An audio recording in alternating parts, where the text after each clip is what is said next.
Halo, jumpa lagi dengan Lilin Tua.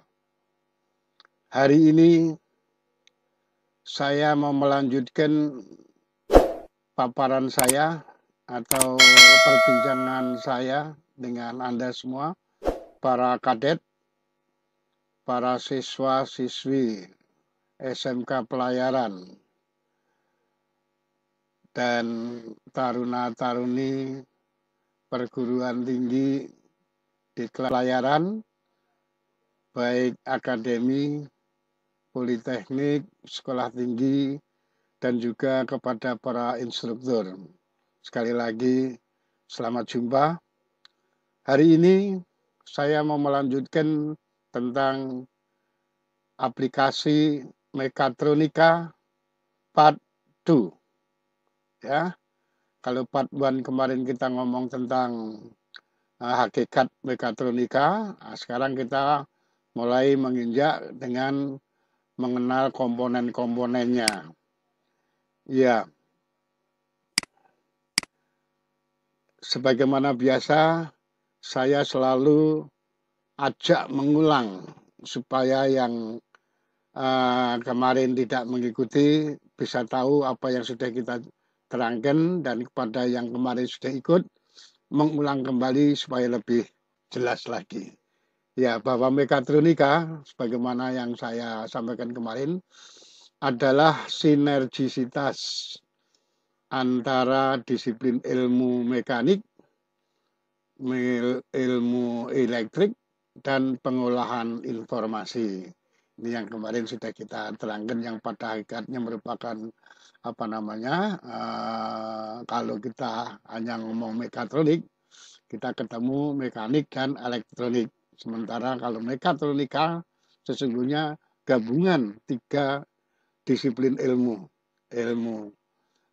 mekanik, ilmu elektrik, dan ilmu tentang informasi. Iya, alur mekatronika yang kemarin sudah kita pelajari juga, saya sampaikan, menjelaskan pada hakikatnya mekatronika tidak lebih daripada sistem kontrol, sistem pengendalian. Jadi ada kontrolernya yang berfungsi untuk mengontrol output dari suatu proses, ya, kemudian mendapatkan feedback melalui sistem telemetering ke controller, sehingga controller bisa membandingkan atau mengetahui bagaimana hasil yang dikontrol, yang dikendalikan dengan terhadap apa yang dia inginkan, yaitu referensi. Kalau ada deviasi, maka mereka akan controller akan segera merespon dengan melakukan koreksi ke rangkaian penggerak. Ya, dari sini Anda bisa lihat hanya saja yang membedakan ini sistem kontrol secara utuh, artinya sistem kontrol dengan bertenaga angin yang disebut pneumatic control system, ada hydraulic control system, ada electric control system, ya.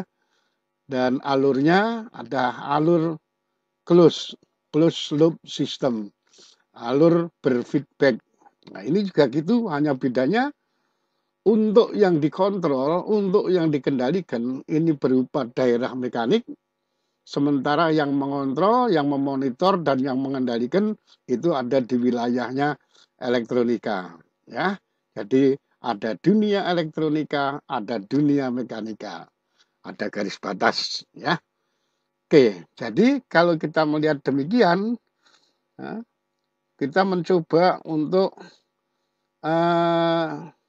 mengulang tentang setiap komponen, mulai dari komponen yang dikendalikan, yaitu komponen di daerah mekanika, dunia mekanika, dan kemudian selanjutnya ke daerah monitor, yaitu dimulai dari sensor, controller, rangkaian penggerak, aktuator, yang semuanya membutuhkan tenaga.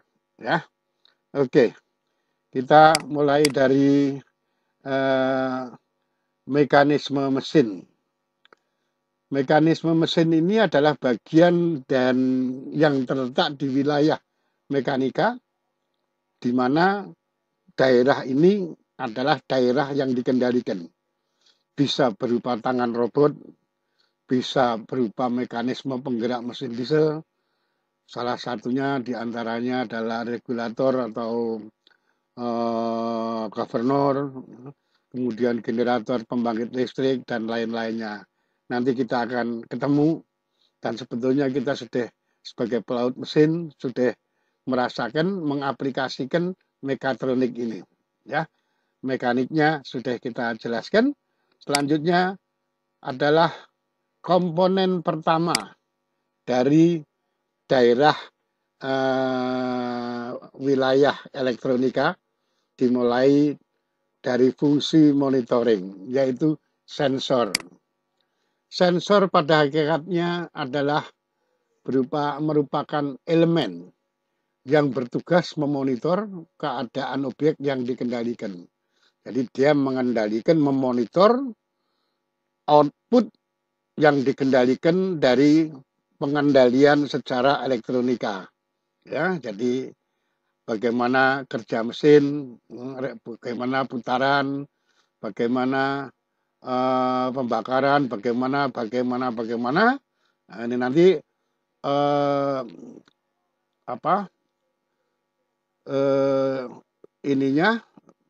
nilai-nilainya akan dimonitor oleh sensor, yang kemudian sensor yang dilengkapi dengan rangkaian pengkondisi sinyal yang berfungsi memproses sinyal listrik menjadi sinyal yang mengandung informasi yang bisa dimanfaatkan. Jadi setelah dia dapat memonitor, dia kemudian memproses supaya output, sinyal output yang dikeluarkan oleh si sensor ini bisa diterima oleh pengguna selanjutnya. Apakah itu nanti ke alarm, apakah itu nanti langsung ke controller. Nah, ini diubah sehingga sensor ya bisa berfungsi atau kebanyakan berfungsi juga sebagai transducer. Ya, sensor ya. Kemudian kita melihat komponen yang kedua, yaitu controller.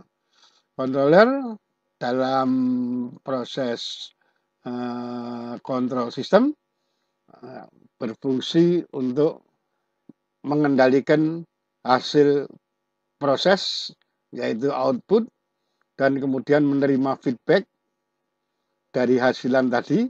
Selanjutnya membandingkan dengan input referensi dan untuk menentukan sesuai atau tidak hasil yang dikendalikan dengan referensi yang dikendaki. Kalau itu ada deviasi, maka dia akan merespon. Jadi controller adalah elemen yang mengambil keputusan apakah objek kendali telah sesuai dengan nilai referensi yang diinginkan, dan kemudian memproses informasi tersebut untuk menetapkan nilai komando guna merevisi keadaan objek kendali. Jadi seberapa besarnya deviasi, itu menentukan nilai komandonya, besarannya. Oke, controller. Dari komando controller ini nantinya akan dilaksanakan oleh rangkaian penggerak.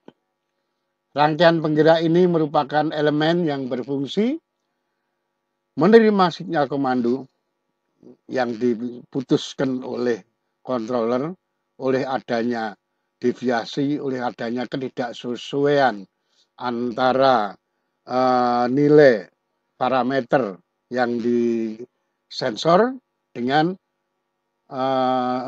input referensi. Maka komando akan diberikan kepada rangkaian penggerak ini dengan nilai sesuai dengan besarnya nilai penyesuaian. Ya, elemen ini selain menerima informasi dari controller, juga menerima catu daya yang berenergi tinggi. Ya, catu daya ini energi Karena ini elektronika, maka energi jatuh dayanya adalah dari baterai. Iya. Selanjutnya, aktuator. Aktuator adalah elemen yang berfungsi mengkonversi energi dari energi listrik ke energi mekanik. Jadi ini sudah wilayah perbatasan. Koreksi yang dikomandukan oleh controller yang kemudian dilanjutkan oleh rangkaian penggerak, maka dilaksanakan oleh aktuator ini. Bentuk konkret aktuator ini misalnya motor listrik, tabung hidrolik, tabung pneumatik, dan lain-lainnya. Nanti pada saatnya kita akan nyampe secara detail tentang aktuator, tentang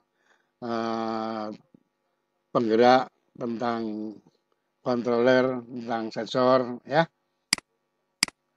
Iya, oleh karena sebagaimana kita ketahui tadi bahwa rangkaiannya tidak lebih dan tidak kurang adalah sebagai kontrol sistem, ya, sistem kendali di mana ada wilayah mekanik dan ada wilayah elektronika. Mekaniknya barangkali kita sudah banyak tahu, banyak mengalami. Sekarang kita mencoba untuk bergerak mengenal komponen-komponen sistem pengendalinya, yaitu mulai dari sistem monitor yang ke sana dan sistem pengendalian yang ke arah yang dikendalikan. Di dalam sistem monitor ini kita ketemu komponen pertama adalah sensor. Pada hakikatnya sensor adalah perangkat yang digunakan untuk mendeteksi perubahan besaran fisik seperti tekanan, gaya, besaran listrik, cahaya, gerakan, kelembapan, suhu, kecepatan, dan fenomena-fenomena lainnya di kamar mesin, di permesinan, di kamar mesin. Ya, ada nanti sensor suhu, namanya di sistem pendingin mesin induk, pendingin air tawarnya mendingin mesin induk, air tawarnya sendiri didinginkan oleh air laut. Umpamanya tekanan minyak lumas, tekanan bahan bakar, dan sebagainya. Kemudian gaya-gaya, terus besaran listrik, cahaya ini kita temukan pada ketel, ya, yaitu smoke detector, atau pada Carter, yaitu oil mist detector. Kemudian dalam pemadaman kebakaran, cahaya ini juga bisa melihat untuk smoke detector yang dipasang di palka, yang bisa dimonitor di anjungan, kelembapan, suhu, kecepatan, dan fenomena lainnya. Itu sensor. Jadi sensor sendiri gunanya alat pelapor. Ya. Sensor pada dasarnya dapat digolongkan sebagai transducer input, ya, karena mereka dapat mengubah energi listrik seperti cahaya, tekanan, gerakan, suhu, atau energi fisik lainnya menjadi sinyal listrik yang kemudian sinyal listrik atau resistensi yang kemudian akan dikonversikan ke tegangan atau sinyal listrik yang selanjutnya dikirim ke penggunaan. Ya, jadi transducer alat untuk merubah bentuk fisik masukan ke bentuk fisik keluaran. Ini dari sisi ini bentuk fisik keluaran, tapi dari dalam satu sistem keluaran ini merupakan transducer input untuk berikutnya. Oke, pengertian sensor. Kemudian nanti Anda akan ketemu dengan bermacam-macam sensor semacam yang kelihatan di layar. Ada termistor, ada ultrasonic sensor, ada gyroscope sensor, ada accelerometer sensor, ada gas sensor, dan sebagainya. Nah, ini nanti satu demi satu akan kita kupas, kita bahas apa apa namanya jenisnya, apa fungsinya, dan di mana aplikasinya, bagaimana aplikasinya. Pada hakikatnya seluruh jenis apa sensor yang tadi tertampang pada gambar-gambar foto-foto tadi bisa diklasifikasikan sebagai menurut cara kerja dan hasilan. Dari seluruhnya tadi ada cara kerjanya bagaimana, kalau dilihat dari outputnya, dari hasilannya kayak apa. Dari cara kerjanya ada sensor aktif dan sensor pasif. Ya, sensor aktif adalah sensor yang merupakan instrumen radar yang digunakan untuk mengukur sinyal yang ditransmisikan oleh sensor yang dipantulkan. Ya, kemudian dibiaskan atau dihamburkan oleh permukaan objek. Ini adalah sensor aktif. Nah, nanti aplikasi atau jenis yang menggunakan sensor aktif, klasifikasi sensor aktif ini kayak apa akan ketemu nanti setelah satu-satu kita menjelaskan dari jenis-jenis sensornya. Sementara cara kerja pasif adalah jenis sensor yang dalam pengoperasiannya tidak memerlukan sumber daya tambahan dari luar ya, atau eksternal, entah itu berupa daya listrik maupun arus listrik. Ya. Jadi klasifikasi sensor menurut cara kerja, ada cara kerja sensor cara kerja aktif, ada sensor cara kerja pasif. Barangkali ini masih ngambang, tapi kalau nanti sudah ketemu barangnya, kita akan tahu apa namanya ini yang termasuk klasifikasi apa, klasifikasi aktif atau klasifikasi pasif. Oke. Sementara kalau kita melihat hasilan atau output, kita akan mengenal output sensor output yang berupa digital dan output yang berupa analog. Apa itu sensor yang outputnya digital? Sensor digital adalah perangkat yang nilai output sinyalnya langsung diubah menjadi sinyal dalam bentuk digital.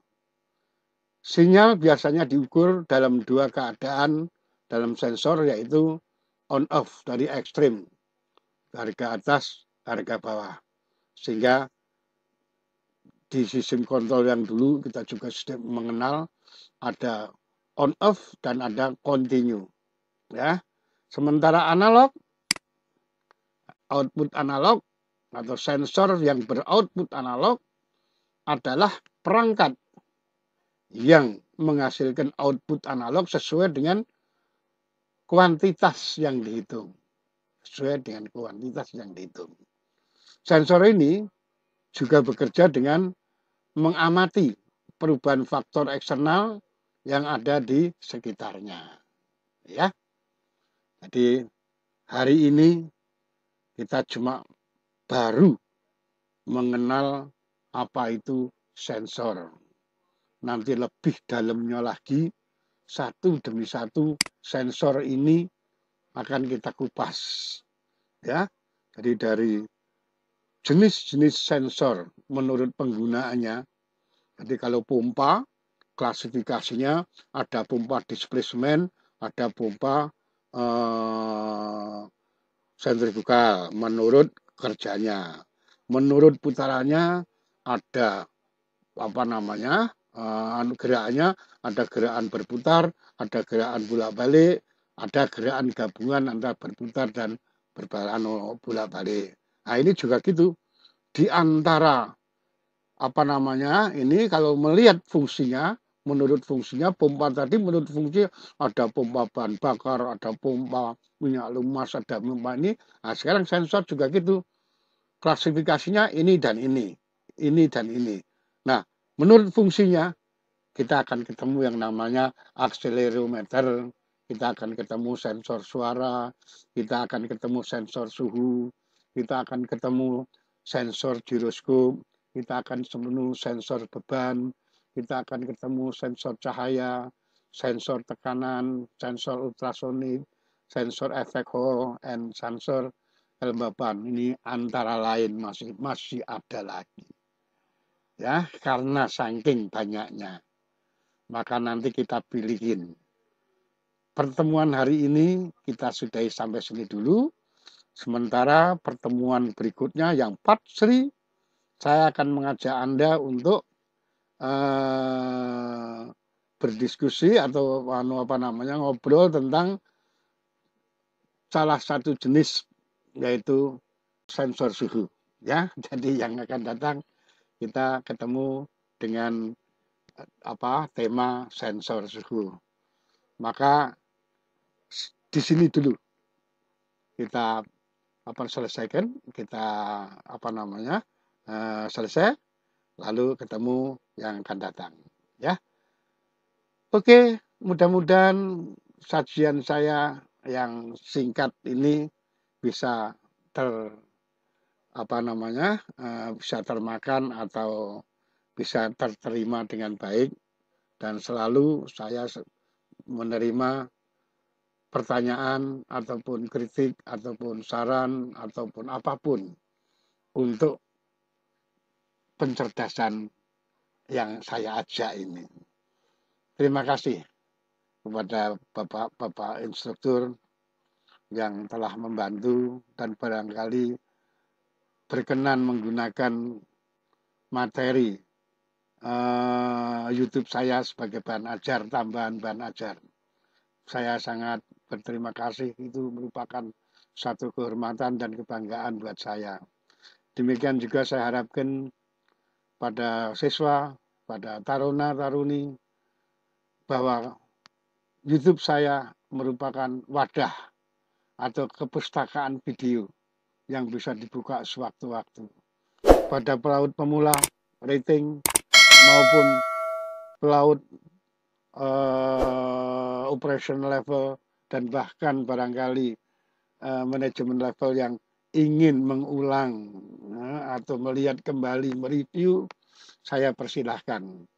Jadi saya sampai hari ini sudah mengoleksi 182 video, sehingga sudah pantas kalau YouTube saya sudah merupakan perpustakaan video pembelajaran jarak jauh.